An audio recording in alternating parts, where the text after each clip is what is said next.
Hello, welcome. Stories in Time from home, because that's where we're doing these things these days. My name is Ellouise Schoettler. I'm the storyteller and host.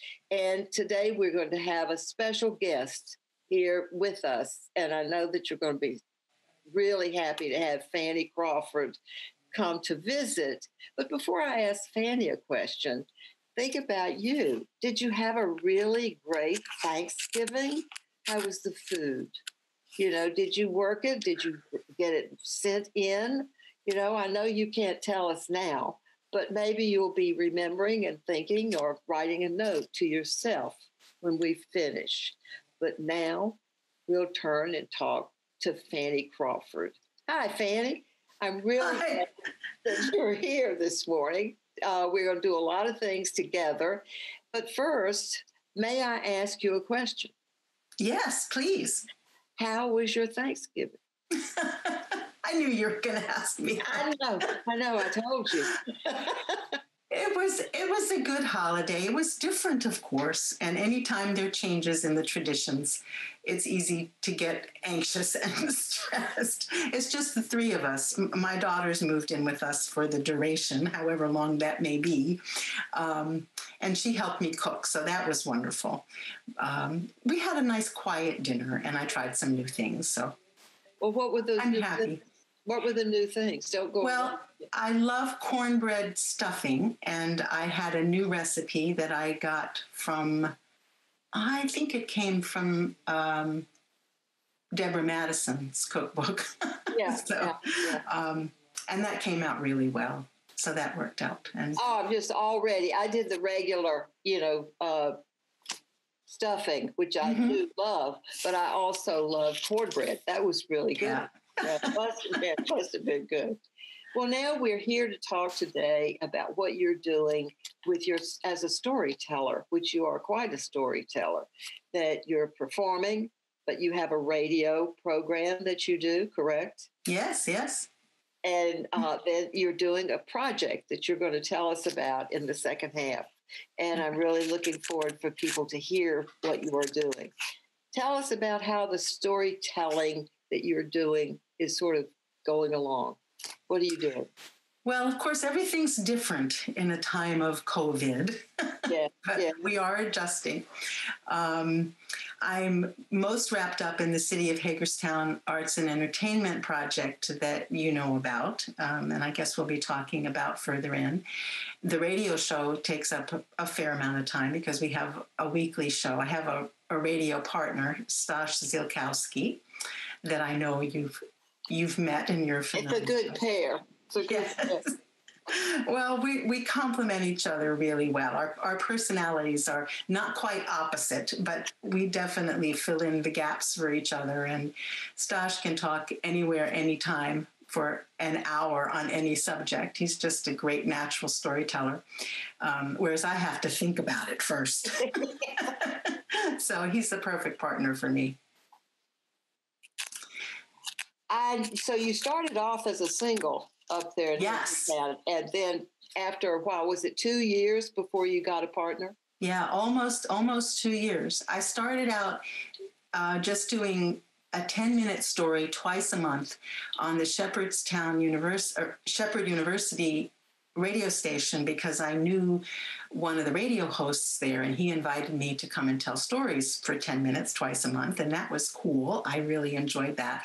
And then that guy went out on his own and bought a lot of equipment and set up his own internet station. So that's what we do now. Stash and I are on this internet station. And I worked at the university station, I guess, for maybe half a year or a year. But then when the station manager started his own station, he invited me to have my own show. And that was wonderful, but it was a lot of work. Yeah. It was weekly. Yeah. And I realized sometime later that I would have a lot more fun if I had a co-host. But wasn't that an absolutely wonderful training that you were in? I mean, you were sort of swimming along by yourself, radio and whatever you were teaching. You were teachable. You were teaching yourself. Educable, yes. Yes. And so if you would say somebody walked up to you and said, what was the best thing that happened by going on to the radio? Probably two things. One is that I'm forced to come up with new stories on a regular basis. Yeah. So while that's stressful, it definitely made me think about what I wanted to do as a storyteller and figure out a path for myself. And the other part of it was the opportunity to learn about a lot more different tellers, because when I was doing a solo show, the way I managed that was to invite people to be interviewed on the show. It's just a lot more fun to have two people talking for the full hour, as you know. We'll demonstrate that, yes. Yes. So, trying to come up with a new storyteller every week, I was researching tellers that I didn't know and calling on all the tellers that I did know to see if they'd be willing to come on. And so that just immersed me in the storytelling world in a different way than I had before when I was just doing Stories in the Round, which was a live performance venue. This is a chance for me to ask you a question. Did you find when you were, interviewing and asking people and whatever, are people now more than ever telling personal stories, or are they telling folk tales, or what's really popular with the storyteller? There are so many different genres of storytelling now. Right. It's almost shocking to me. You can have an idea in your own head about what storytelling means or what your job is as a storyteller. And then you find out there's a whole nother world of people who have a completely different perception of what storytelling. So you have the open mic people and the personal story people. And the wild in your face, let's see if I can shock you people. And then you have the people telling fairy tales and folk tales and historical portrayals. So what I'm finding is people are right now, in the midst of COVID, people are willing to expand or are even forced to expand into new genres. If in your community they're looking for children's storytellers, you will do your best to become a competent teller for children, because that's where the work is at the moment. So I just find tellers becoming more flexible these days. I definitely think that they are. But, what would we say 5 years ago? That personal stories was really the top of the mark. Mm-hmm.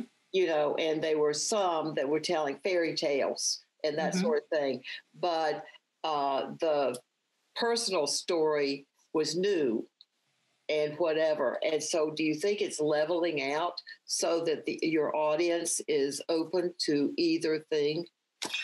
Well, at the same time that we're talking about these different genres of tellers, there's different genre of audiences. Of listeners, yeah. Exactly. And I think part of the personal story attraction was that you could get young people to sit down and listen to a personal story if it had some connection to them personally. They may not be at all interested in folk tales or fairy tales, although maybe they were a long time ago. Right, now they're grown-ups. And it's the same way with historical portrayals or historical narratives. If there's a personal connection for the audience, most people will listen to almost anything if you can figure out what the connection is for that particular audience. All right. And one thing that I've noticed, and I'd be interested to know whether you've had a notice about it, I find in listening to a lot of people, which now you can go to internet places where they're putting on events, and you can pay for $5 to $20 to go. So I decided I was going to be careful how much money I was putting in that. But death is a big story. Yeah, that wasn't how it was. That I remember 10 years ago doing the story of my mother's funeral, and people just went, and so now there's much more bringing in, and I have a feeling for why that happens, but I'd like to hear, what do you think about that? I think a lot of us are coping with the daily reality of death and decline. And there's almost no one that I know who hasn't been touched in some way by unexpected death recently. And, it's not just about the virus or the pandemic. There's just so much stress in the world, partly because of the pandemic, but there are other shocking things going on too, right, that cause us to go through transitions that we weren't expecting, and health becomes an issue. Almost every universe that you can name, whether it's family dynamics or politics or racial issues and work life, all of those. They're just coming in like this, aren't they? Yeah. Yeah, it's just and rubbing against each other. Right. When this first started, and whatever, I was just glued to the TV for everybody's reports on what was happening in any way that you had. And after a while, I was beginning to feel sick myself. Yeah. I can relate. And now I watch old movies, Yeah. Absolutely. Something that I have my news places that I go every day to hear what's going on. But I think we need to be lifted as well as knocked in the head, But so there's, I guess what you are really saying is what I'm hearing is that it's up to the storyteller to choose what they want to tell. Well, sure. And that's probably always been true. I just find this an incredible time. There's so much, there are limitations and constraints on us that we never could have imagined. And yet there's opportunities everywhere. I'm getting requests for stories that are unexpected to me that it wouldn't have occurred to me if I, just minding my own business along my little track with my head down. Now you have ventured far into other people's business. Yeah. We'll hear more about that in a minute. So I think that what's the biggest surprise that's been going on for you, say the last, I think most people talk about COVID and everything, but it really, the major impact of the disease itself is last February. Mm-hmm. Who the heck expected that? Yeah, the biggest surprise for me, I guess, is how much people value story in situations that I would not necessarily have thought there is a place to tell stories. There's just a lot more interest in hearing about other people's challenges, other people's suffering, because it puts your own in perspective. So the request from the city of Hagerstown kind of came out of left field for me. I certainly wasn't expecting anything like that. But the idea that a government institution would recognize storytelling as a way to bring people together. Right. And this was long before COVID that this first happened.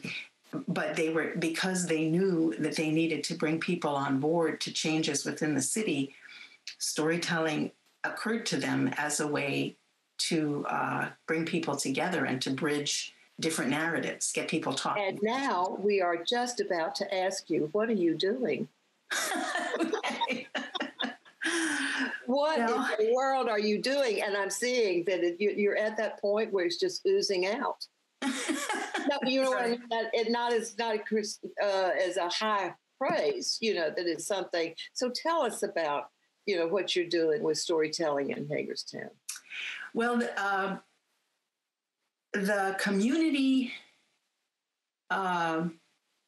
development and programming coordinator, I think is close to her actual title, called me because I had done storytelling for her at a festival, an arts festival in Hagerstown a couple summers ago. And it was a lot of fun. I was telling for families. There were bands there. There were some street food vendors, ethnic foods.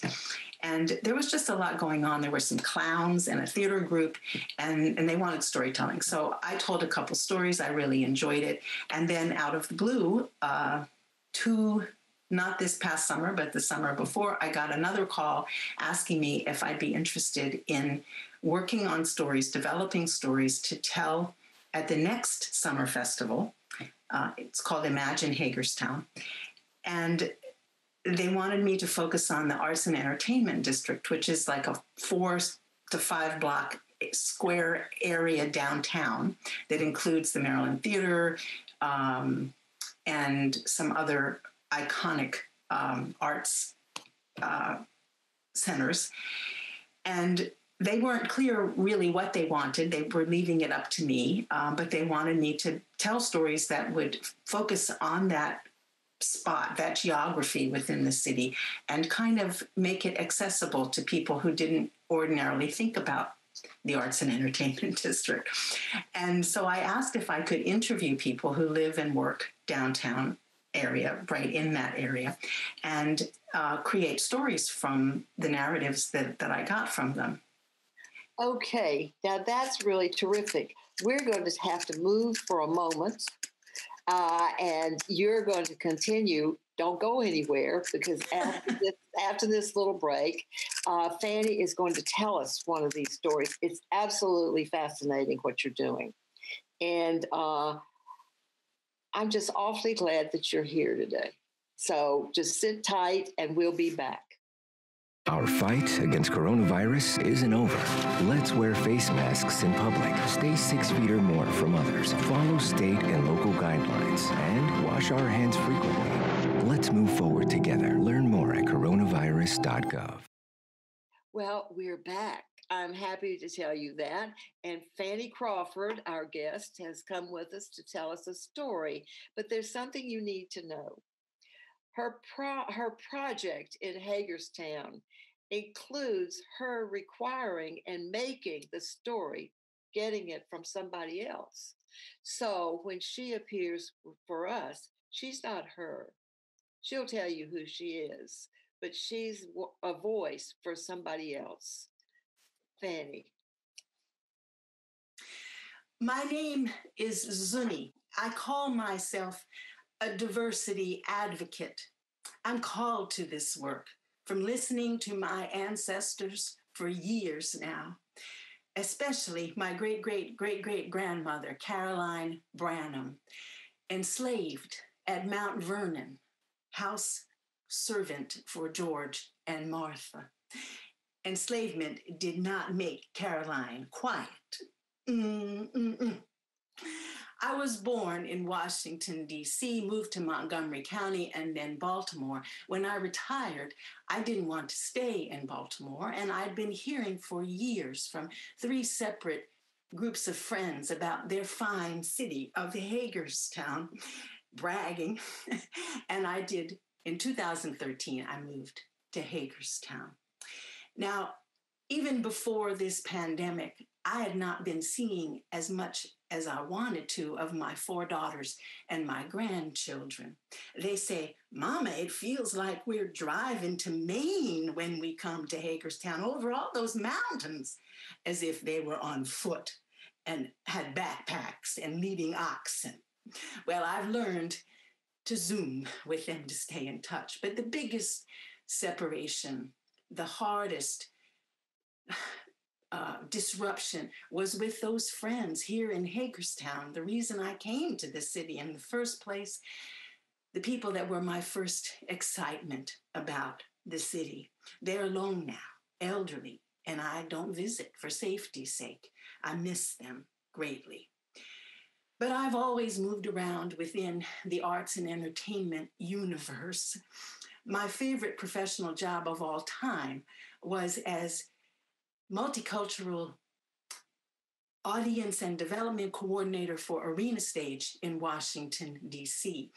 I couldn't believe that people would pay me to listen to rehearsals and query people on Capitol Hill, the Smithsonian, Native American elders. Many of these folks have passed on. Those were exciting, exciting times. I worked with the Afro-Asia Theater Group for a few years under the sponsorship of the DC City Council, working to connect Black and Asian communities. And then we started a group, Painted Gourd, going to universities throughout the Northeast, giving lessons on Black and Native American history and documenting stories we heard. When I started traveling to do that work, I was not sure how important this work is. I thought, well, just about everybody knows about African American and Native American history. I was so wrong.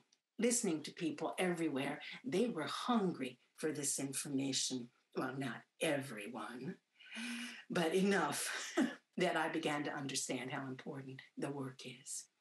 I went on to be a historical tour guide at Mount Vernon. Very enjoyable job for me, except I had no idea how the high feelings of some people seeing a Black woman visible at these historic sites. Some people just didn't want to hear from me. After a while, I stopped talking to hostile white people on my tours. They didn't want to hear what I had to say. The high point of my time at Mount Vernon was learning about and listening to my ancestor, Caroline Branham, housekeeper for George and Martha. Ever since then, I've been attending the annual celebration of the enslaved people who lived and worked there. 2 years ago, I decided to try my hand for a new committee, the Washington County Diversity and Inclusion Committee in Hagerstown, first new county committee in 30 years. Whenever I portrayed an enslaved servant at Mount Vernon, it was the children who were most attentive. So many questions, wanted to give me hugs and shake my hand. And maybe they are the diversity and inclusion listeners we need on these committees. I hope I am not letting down my helpers, my guardians, and loquacious ancestors. I have work to get done before I leave this work or leave this earth as Zuni. Heart bruises, obstacles overcome or succumb to, even when we fall. You only have two choices. Kiss your wounds or kiss the next step of your journey. Only one moves us forward. Fanny, that's just wonderful. And she told you the story, and then you interpreted it and became her character. Yes. How does that feel when you take somebody's story like that for you, just not out of a book, directly from her to you? Well, it is a great honor. It's a little scary. Yes, yes. And actually, Zunni has not heard this piece yet, but I'm hoping to do this for her. And it just feels really sacred that she has shared with me personal feelings. Perhaps she's never talked about some of these things with other people, and she's trusting me to tell her story honorably. So it's a great responsibility. Well, it is, because I've heard you tell the stories of your family, and you could change your voice. I'm always envied that. You could change your voice. You could become that, even if it was your great-grandfather. You could become him. But this, you really are having you were having to create him. But this, you're talking to this woman. You've never seen the writing. So how is this? How are you doing that? Well, part of it is explaining beforehand what I'm going to do with the stories and making sure that the person being interviewed is okay with that. They're okay with my telling their stories. Sometimes people will say, now don't tell this part. And then I have to make sure I don't tell that part. But nobody has refused my request. I've asked so far, I think 15 people, and they all said yes. There's one I haven't actually managed to connect with, but everybody so far has, after a few questions, they want to know what's going to happen with these words that they're getting. So this is not just all women. This is men and women. Yes. And I've tried to be diverse with the ages too, not just gender. Where are you going to perform it? Well, right now I'm working hard at setting up virtual performances. I did 3 of the stories in September at a Imagine Hagerstown event that was outdoors. And one of the people that I'd interviewed and did her story that day was actually there. That was wonderful to be able to watch her face as I told her story. And there were, there were about 35 people there by the time I finished my story. There were some bands after me, so there were more people after I got down from the stage in the audience. And so I'm just trying to set up sessions with community organizations and groups that I know are already interested in storytelling, because the goal of the project from the beginning was to get out the stories locally, to make sure that the people who live and work in Hagerstown hear these stories. Well, I'm going to hate to say that we're coming toward the end of this, because I think what you're doing is so fabulous. And it's not enough to be sharing. Maybe that's one of the reasons that people don't tell their stories, is they need a guide. Mm-hmm. That's who knows what will occur. But I just love it. I mean, I think what you're doing is important. And I want to know more when you're down there in Hagerstown or anywhere else, as a matter of fact, So thank you so much for coming today. Thank you. Thank you for inviting me. It was fun, Ellouise. Yeah, well, it always is when we get together, really, really. Thank you so much. And we'll come back. Please come back and we'll have another story for you. Thank you. Bye.